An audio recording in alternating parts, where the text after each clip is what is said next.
Here we are for Twitterati. I'm at PCM Creative. I'm at Phil Campbell. And this week, the title of the article we're going to talk about is Turkey is now arresting dozens for using Twitter. Savage, isn't it? It is, isn't it? I mean, I remember the first instance I became aware of social media being used as a vocal device was when people turned their avatars green. Oh yes, I remember that. Team Green and all that. Yeah, which was for Iraq, was all sort of, and I can't quite remember.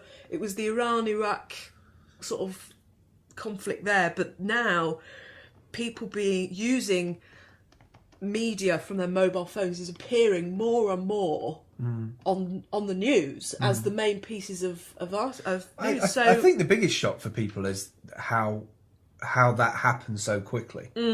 I think people, see pictures and videos and then start going, I didn't know a phone could do that, or I didn't know that it was okay for me to do that. Yeah. I think there's been a lot of people who have just in the last couple of years woken up to the fact that their phone is no longer just something that people send text and phone calls on. It's actually this computer that does live streaming and all that, and there's been a rapid adoption of it, especially for activism. I mean, activism has taken it to its absolute core, in terms of logistics for people and getting people into venues and stuff. But I still feel it's not quite there yet. It's not.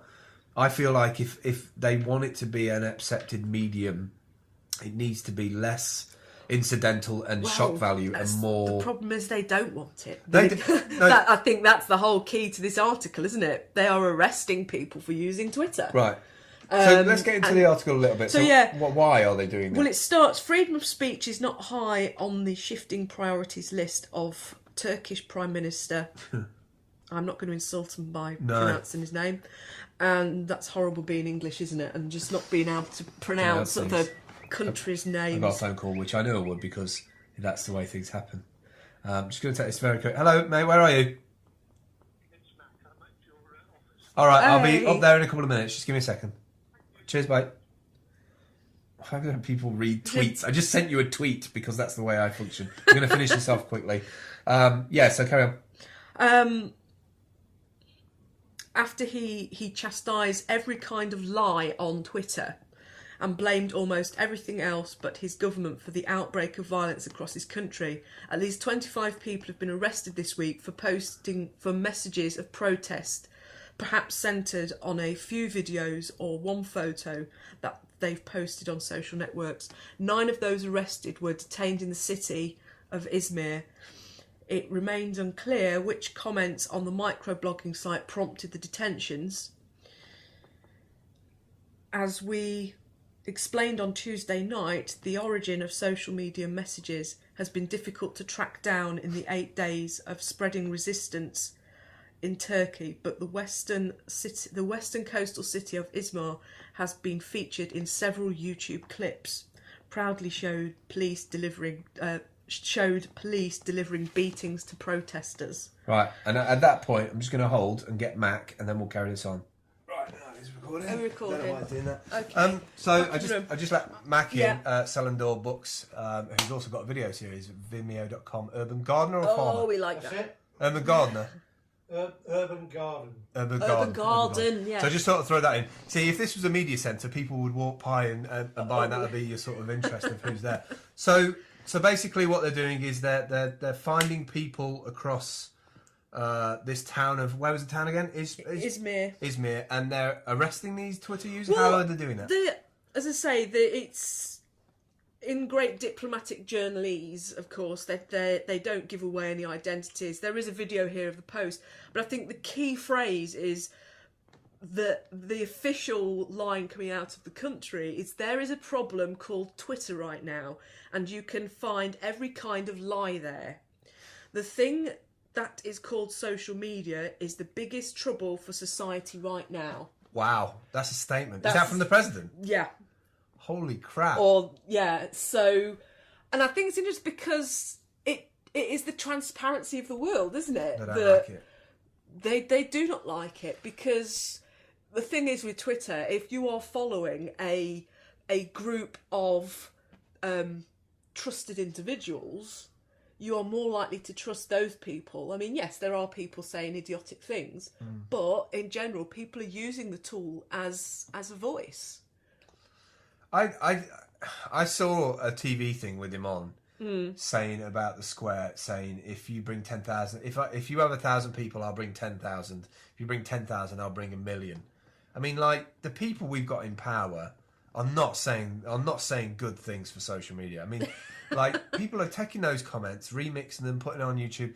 I mean, you have to look at the big powers, the superpowers of the world. The reason why Obama is in power is because he built a social media team, an army, in fact, to curate his message of where he needed to be. America created Obama's space by they crafted the whole idea. You know, the black man in as a president, and he has his team, and he's going to do this, going to do that. And look at America now. You know, like Obama's just finally launching his climate thing.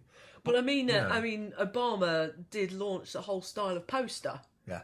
You yes, know. he did. Yeah. I mean, he had a perfectly engineered team, and so you have these little Middle Eastern countries are sort of like now reacting to the fact that Twitter's the devil because it's uncensored. It's probably one of the only one in the world, I think, social networks that's not actually given to NSA and a few other places in terms of giving out data. They get requests for data release, but they don't have any backdoors in it, supposedly. But it might explain why Twitter was down a lot 6 months ago, 12 months ago. It kept on going down. It might have been governmentally funded to try and break into it. Yeah. But you can't blame a network. You can't blame a network for information getting out, especially when there's people dying and there's sort of regimes that are trying to control people. Well, I mean, they're just using things like encouraging rebellion, making propaganda. They've been going on since the printed leaflet. I mean, just accelerated now. You know, whereas before they could raid a building, shut down printing presses, you can't do that now. Listen, the cat's out of the bag. If you take people's jobs away and they've got no money, but they've got access to the internet, they're going to make a noise. Oh, yeah. It's the end of the story. I mean, like, these people are going to adapt. You can't expect people to not adapt to their circumstances and their environment. Yeah. They're going to do that. Well, I mean, this is, and also I think it's important that these conversations take place. I mean, we're doing 5 minutes on one article. You know, if you're watching this, read the article. And the great thing about the internet, of course, and Mr. Berners-Lee is the hyperlink. There are hyperlinks throughout this article that link to the reporter. Thing we explained on Tuesday night. There's a link to what was said on that Tuesday night. Violent uproar, large parts of social media. There's qualification of why they've made that sentence. Reported on CNN Turk, so there'll be the article there. 29 people arrested in #Turkey. Check out the hashtag. 2 girls said on Twitter there's a link to their actual Twitter status comment. And then finally, I think great place to finish. There's an update. Erdogan's website got hacked. Because he doesn't understand his digital enemy as a hyperlink. So there'd be an article to qualify why that's been made. And I think that's the important thing. They can dislike this content, but there is a way of linking more and more content together. And the more quality and qualification to articles that you have, the less easy it is to argue them. So that's it for this week. We will catch up with you next week. Thanks for watching. It's weird having Mac just off camera over there.